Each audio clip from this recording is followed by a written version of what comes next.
నమస్తే welcome to Telugu one cinema this is Divyasri.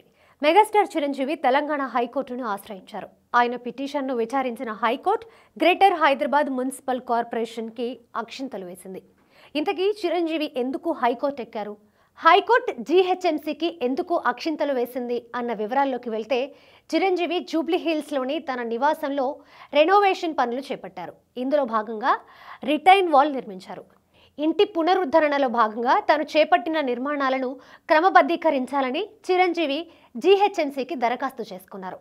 June 5న Chiranjeevi జీహెచ్ఎంసీకి తన ఇంటి పునరుద్ధరణలో భాగంగా చేపట్టిన నిర్మాణాలను క్రమబద్ధీకరించాలని దరఖాస్తు చేసుకుంటే, దానిపై జీహెచ్ఎంసీ నుంచి ఎటువంటి స్పందన లేదు. దీంతో చిరంజీవి జీహెచ్ఎంసీ తీరుపై కోర్టుకెక్కారు. చిరు తరఫున వాదించిన న్యాయవాది, చిరంజీవి ఇంటికి సంబంధించి 2002లోనే G+2 నిర్మాణానికి అనుమతులు తీసుకున్నామని, ఇప్పుడు పునరుద్ధరణ పనులు మాత్రమే చేపట్టామని వివరించారు.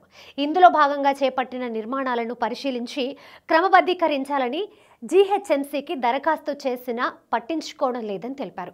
దీనిపై స్పందించిన జీహెచ్ఎంసీ తరఫు న్యాయవాది, చిరంజీవి దరఖాస్తు అందిందని, చట్ట ప్రకారం చర్యలు తీసుకుంటామని కోర్టుకు తెలిపారు.